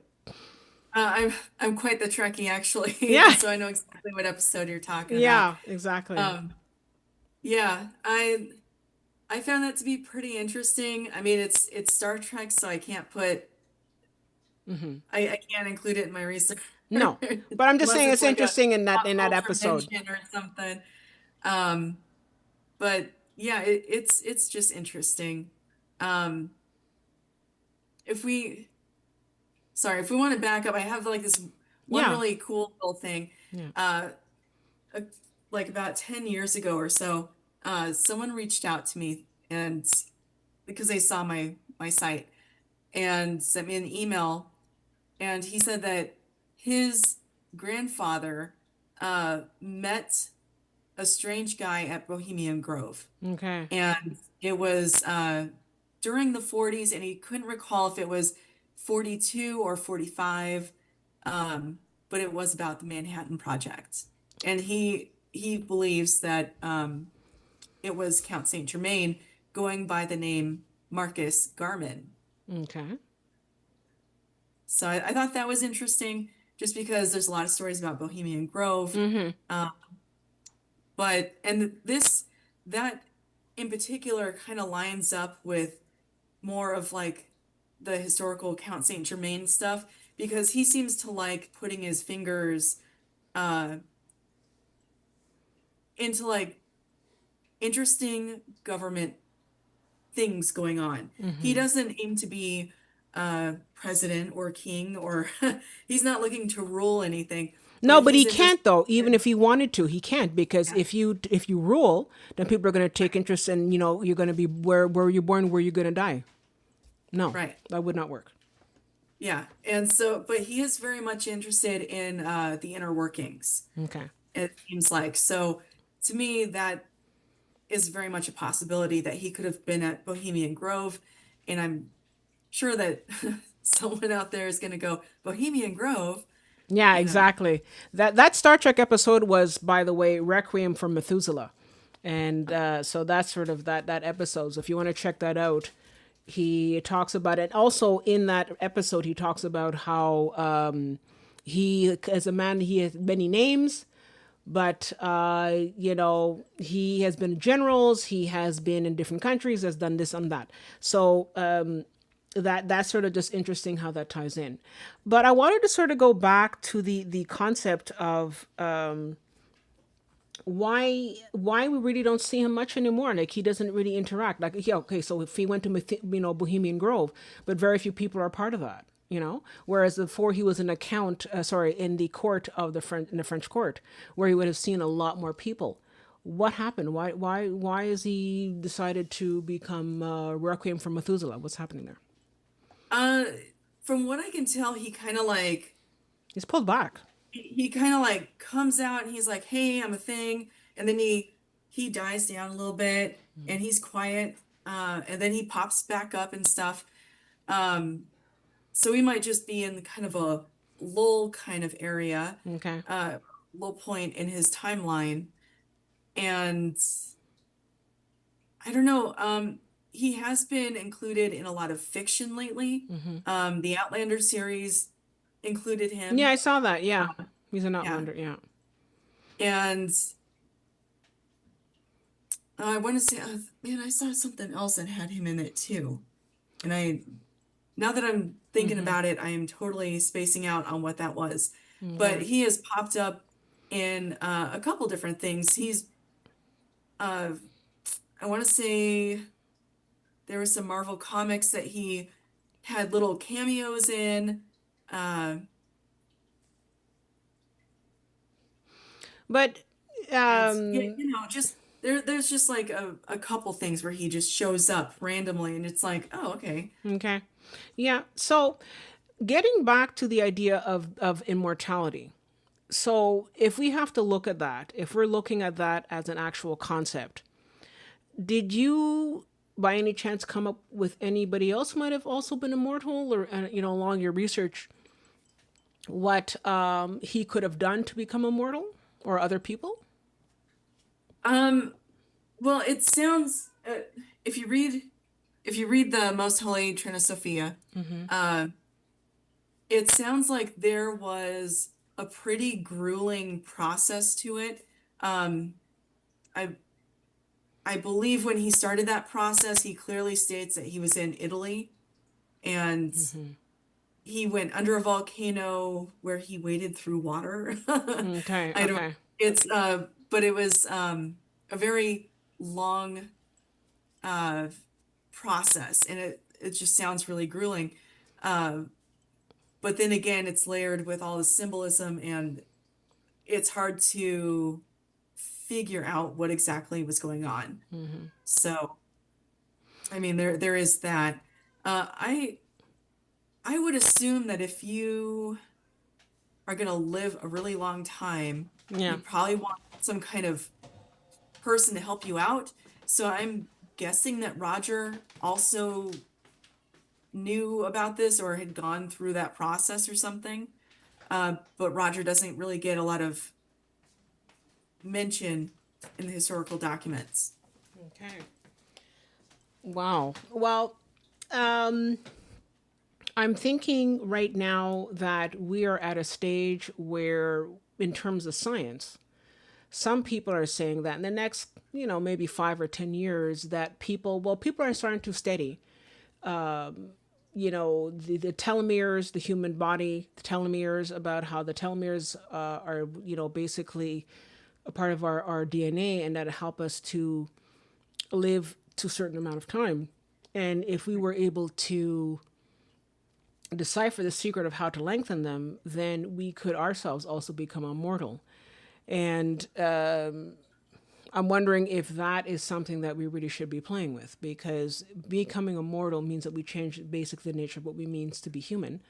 And I mean, I guess it would be kind of interesting in some ways. I mean, I wish it would help dogs live longer.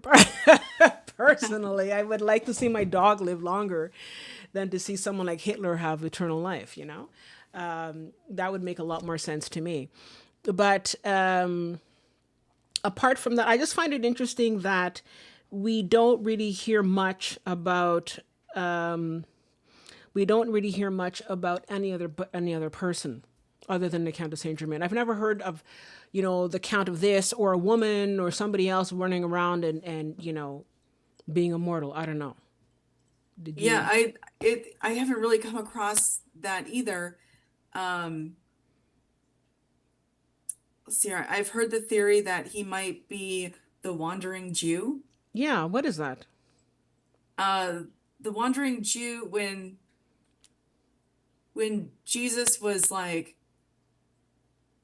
carrying his cross through the streets, I guess there was a Jewish guy who like made fun of him, cussed him out and stuff.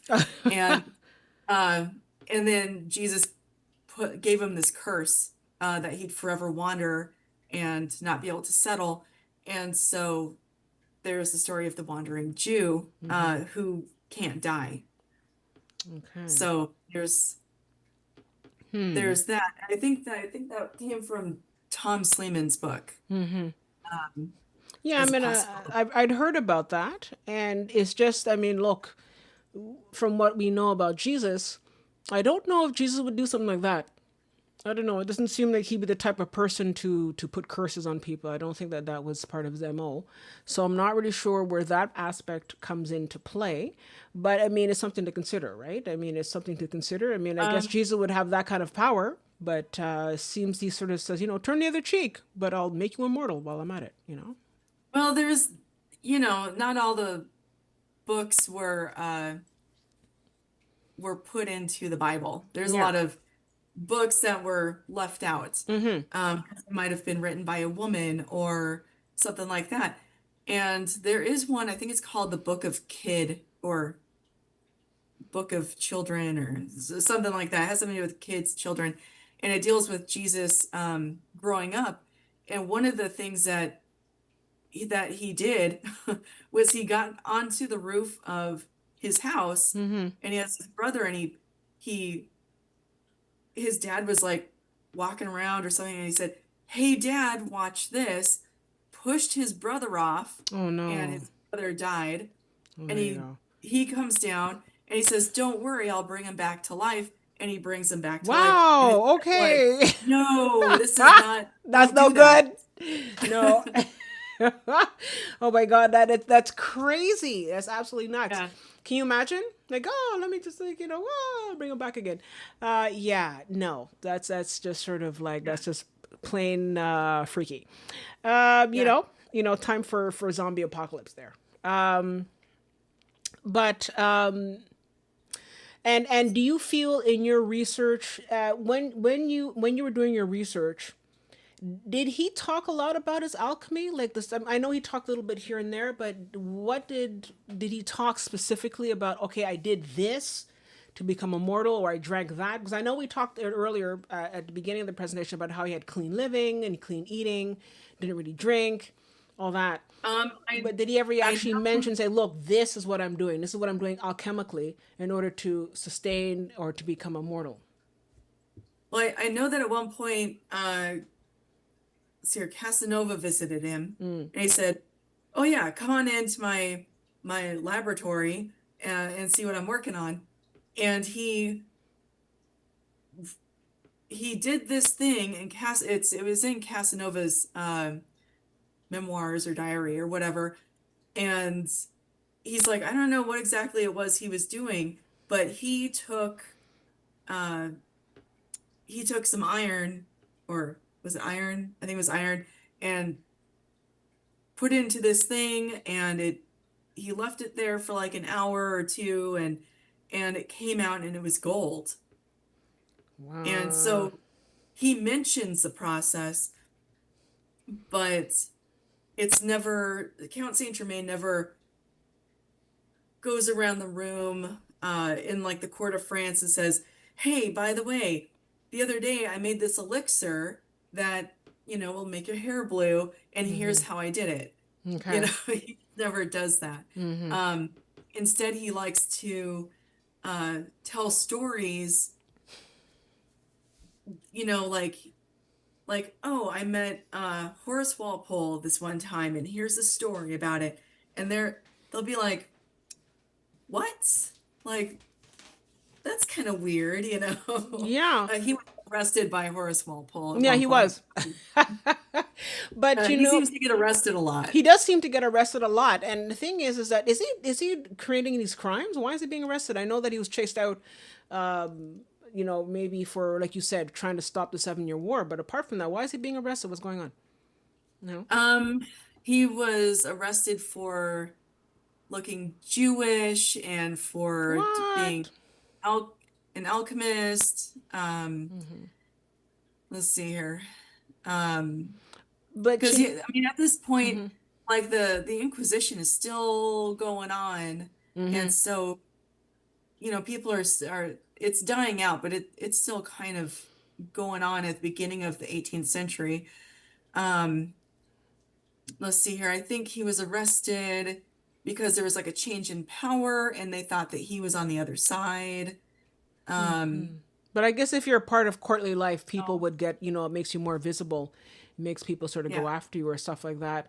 But getting back to your comment about, not talking about his abilities in terms of alchemy, there are a lot of, I remember hearing a story about, I think it was in, well, maybe not Budapest back then, but about how a king, basically imprisoned a scientist that he thought was be able to, be an alchemist and make, lead into gold. And so I think there's also that aspect of it as well, that if somebody finds out that you have actually those abilities and you're Yeah. able to turn lead into gold, wow, you're going to find yourself being, maybe that's what's a part of it, try to get him so before somebody else gets him, and, get him to make gold in their kingdom. So that would have been a smart call if that's something that I was going to do. Yeah, it's kind of hard to say because sometimes it's just mentioned that he gets arrested, and Okay. you don't really get a reason. Um, But he manages to always get out of jail, though. That's the thing. He always manages to talk his way or to get out of jail without any real kind of problem. Sometimes he's in there for a while. I think he was in there for a couple months when Walpole arrested him. So it's not like he's just in and out uh, overnight. But I think he has the ability to pay people off, which because he's rich. Exactly. And that's the other thing is people are like, he's wealthy, but how is he Yeah, how's he wealthy? wealthy? And because most people go, "Oh, I'm I made my riches because I have this gold mine, you know, Exactly. or I have like these vineyards or something.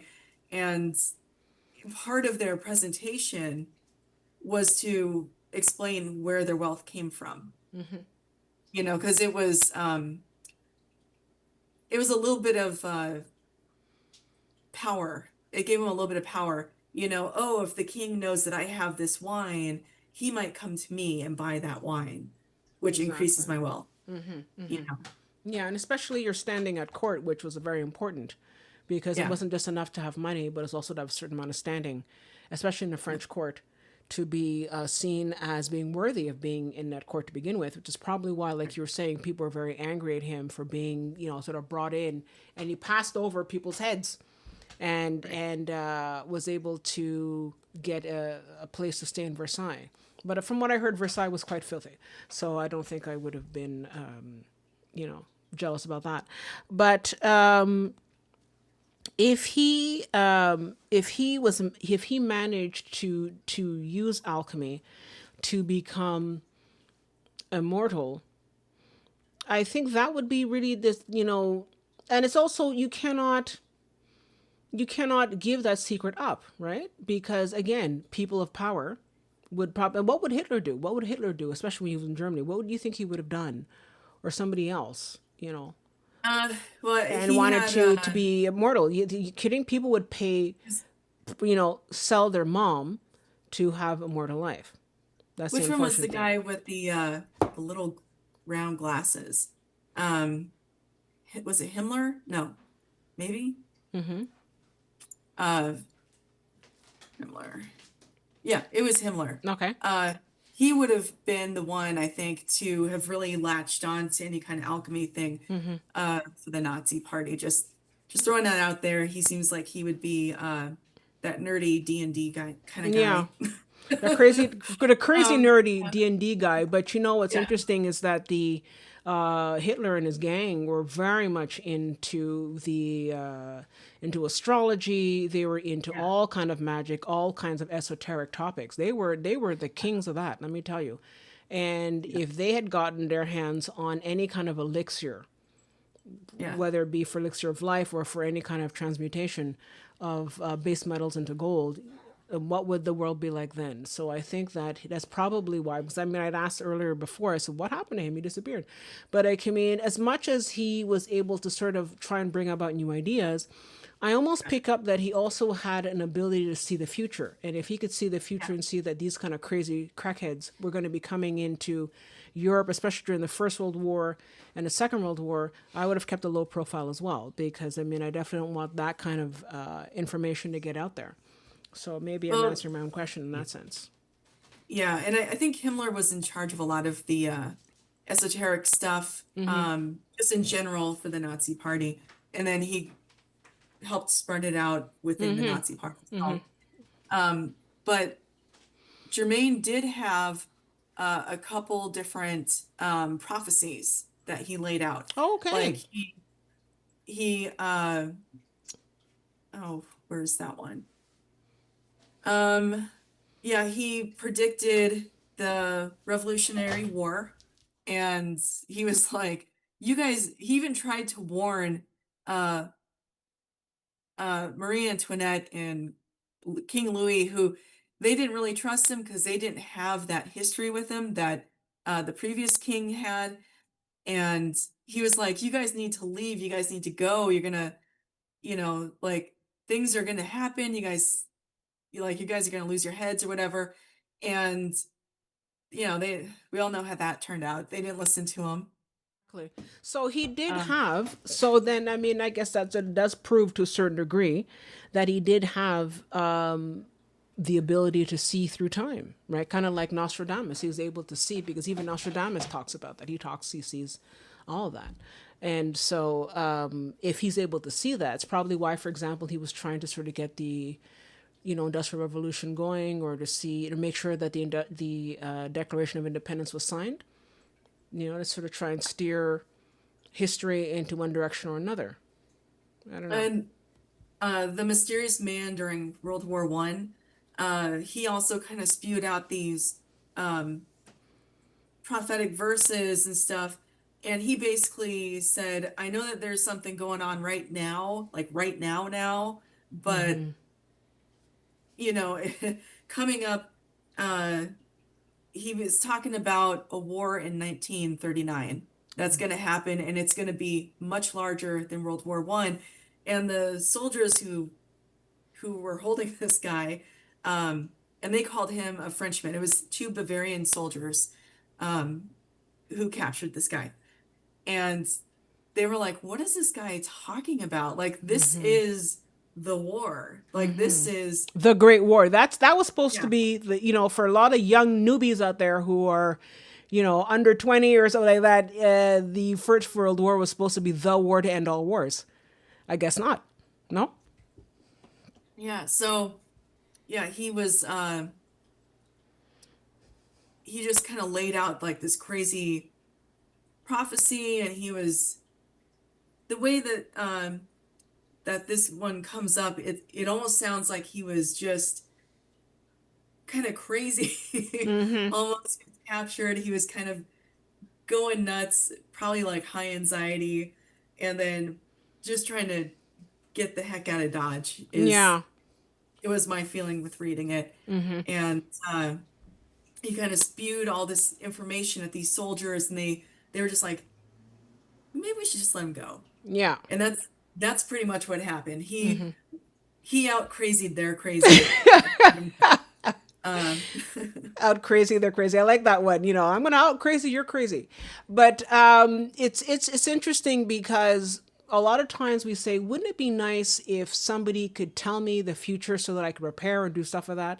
And now you have a situation where somebody's trying to tell you the future and you don't listen. I can't remember the Greek. There's a Greek story about a woman who had the gift, the ability to see the future. And nobody would listen to her. And I can't remember that. I can't remember the Greek story about that. But it's just interesting that when we're given the tools, we just ignore it until it's too late. So, I mean, yes. And obviously, someone like, Marie Antoinette would have been like, what the hell are you talking about? My head's just fine. But, like, I guess not, But, so he seemed to be someone with a lot of different powers.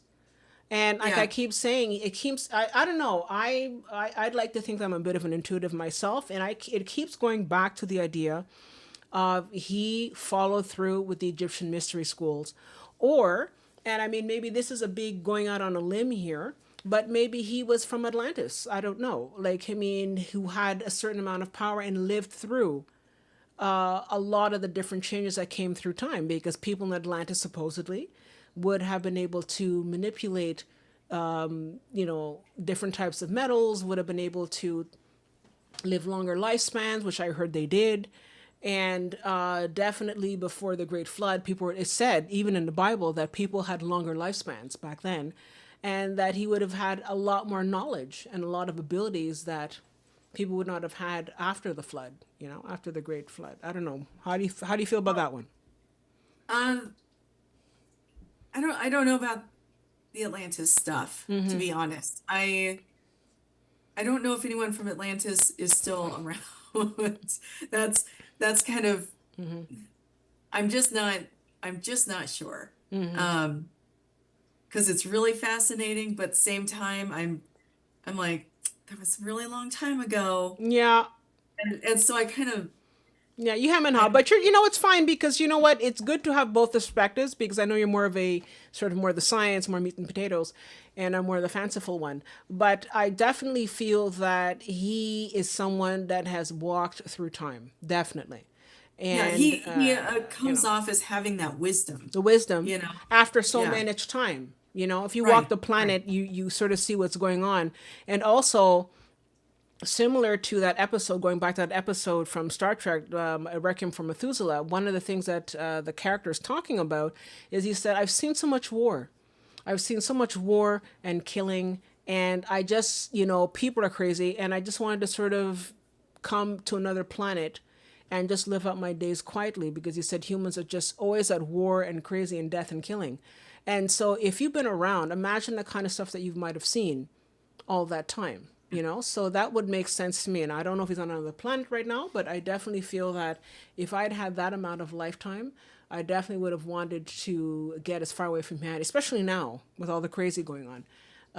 I definitely would want to get away from that and try to build my own paradise. But that being said, I think that there's definitely something to be said about the idea of alchemy. I think that alchemy is starting to become a lot more, like kind of like any other the esoteric sciences. A lot it used to have a bit of a woo woo, tinfoil hat type of perspective, and I think that there's definitely stuff within the alchemical tradition that definitely should be explored more directly.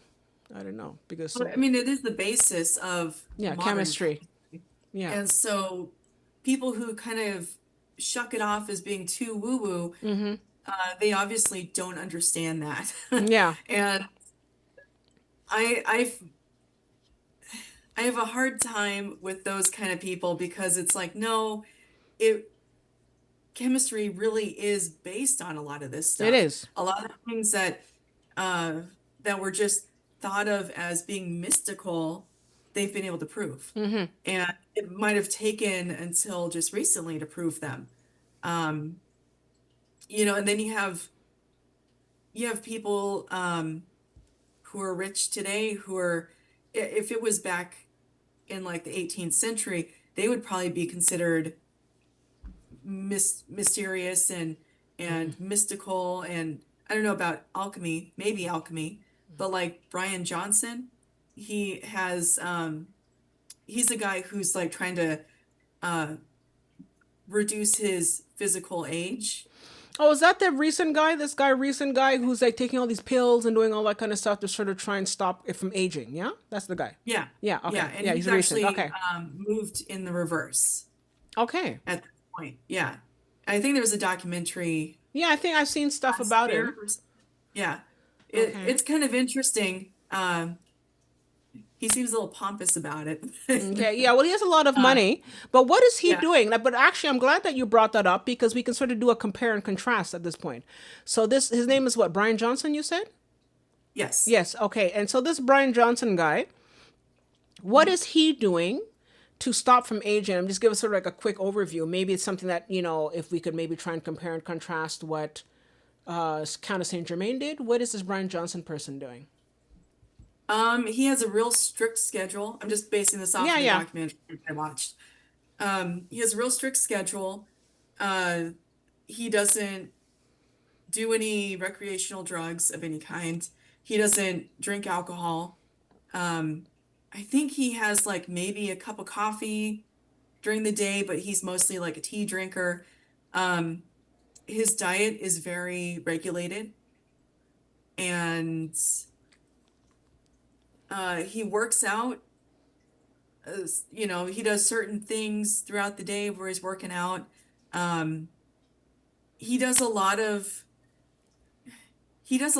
different types of physical and biological therapies and stuff. Okay. So like he'll go get a massage or he'll go do a light therapy sort of thing. Um, during the documentary, he went in and did like a stem cell uh, sort of thing. Oh, they use CRISPR. They use CRISPR to edit some genome or something. What's a CRISPR? And Sorry, what's that?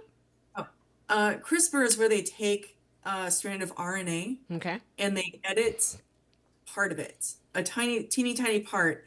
And uh, Is that and working then with his telomeres or something? Is that well, then they reinsert it and then it reproduces within the body because it's Oh, RNA. okay. And it just rewrites your whole chemical makeup. Oh, Yeah, okay. it's really bizarre.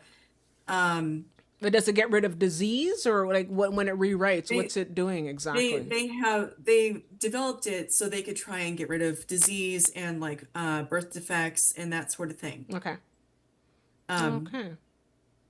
I don't think they can use it to make you to determine if you're going to be a girl or a boy or No. something. They might be able to, but it's just meant to edit little tiny sections of RNA. And there's a lot of data out there on it. So if anyone wants to look it up, it's CRISPR,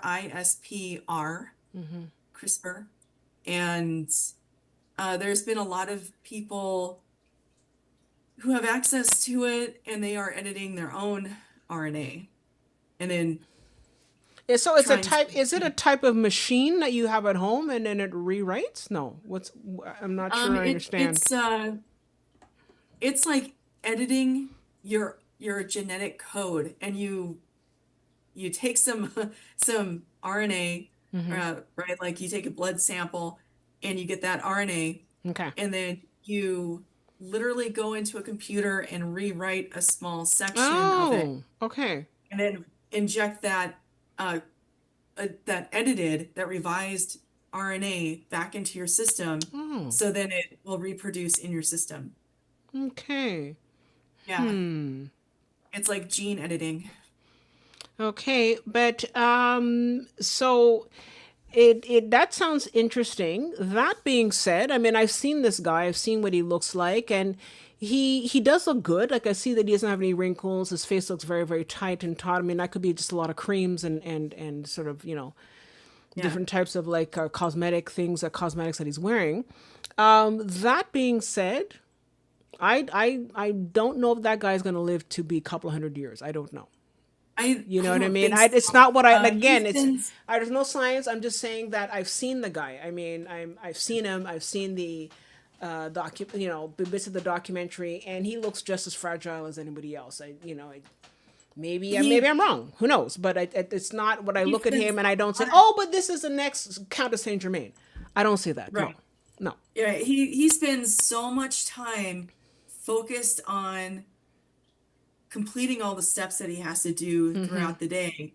Count Saint Germain wasn't doing that. No. He was, no, I got to go to work. In fact, I'm working like overtime, and um, he didn't have those kind of concerns, because he would go to court and he would entertain for 8 hours. Um, and then he'd go to work or something. And like he wasn't, there's a difference in the amount of time that's being consumed in different ways. Yeah. Yeah, but you know what though? I'm going to tell you something. Not that I promote this sort of behavior, but we try our best to eat well and to live well and to do all that. And somebody, if you're old enough, you'll know, someone like George Burns, the actor. George Burns was smoking cigars and drinking martinis, and the guy lived to be 100. Like he wasn't sort of broken down with disease. Like he was living to 100, and got into that. And then someone like poor her, but Linda McCartney, remember Paul McCartney's wife? She was like the epitome of clean eating. The woman died of cancer. I don't know. Right.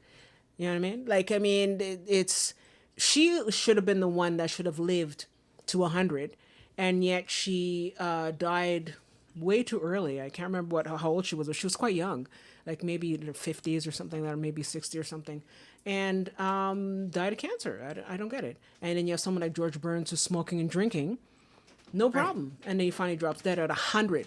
So go figure. But Like Betty White, she lived Betty pretty White, long yeah. too. And she was like, oh yeah, you know what I like to eat is hot dogs. And it's like, Yeah. ew. And I know exactly, but I mean, Betty White was a hoot. And like, I mean, and she was, I mean, look, I don't know her menu. I don't go there, but like, I mean, I know that she was definitely not Miss Clean Eating and this, I know.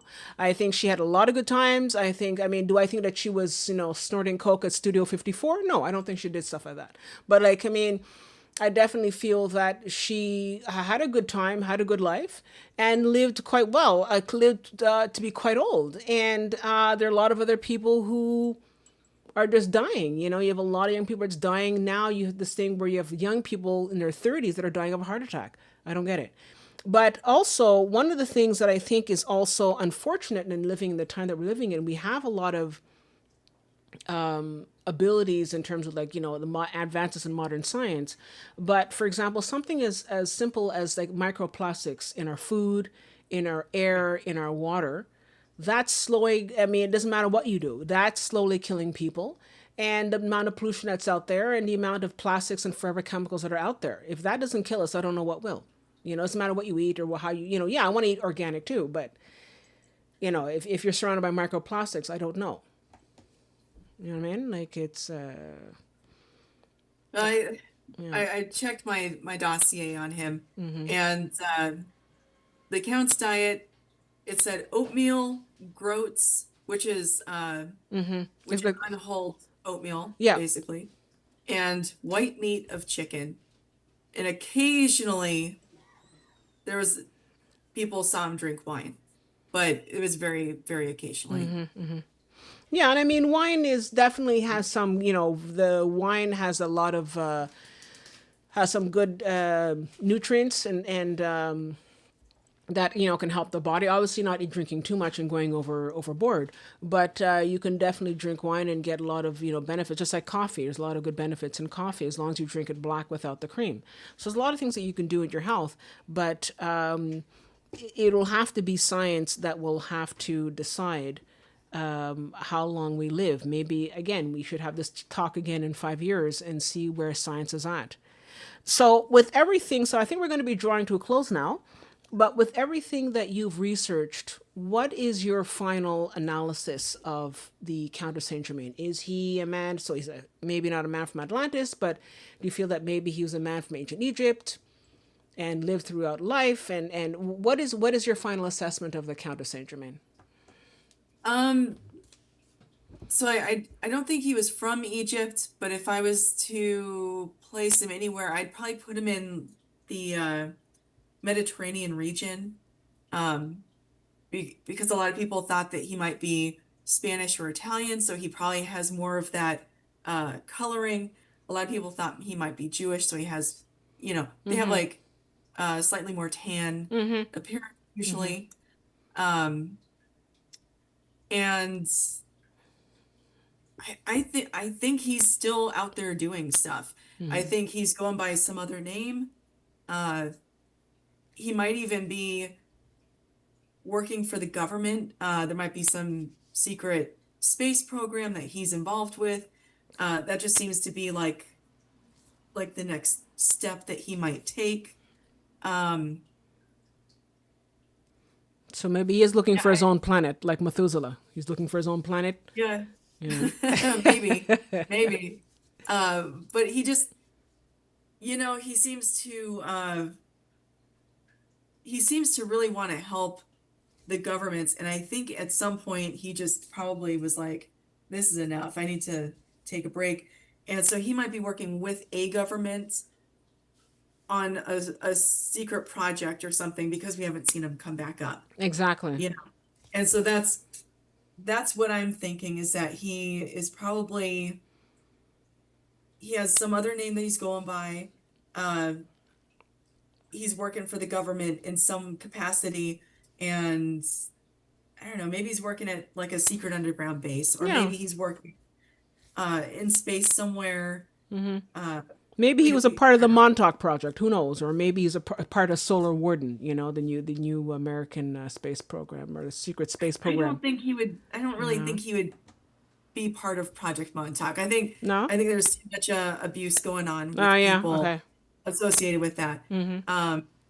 But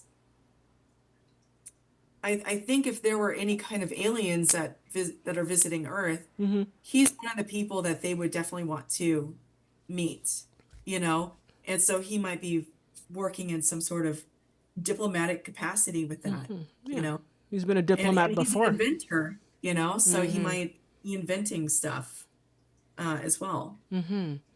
Well, that I think, I definitely agree with that. I think that he definitely is I think the fact that he has so much time and so much experience and so much knowledge, that is really his greatest gift, more than the gold, more than anything of, of that sort of matter. I think that it's who he is and what he's experienced. that makes him the treasure that he is. And if he's out there watching this, you know, keep up the good work.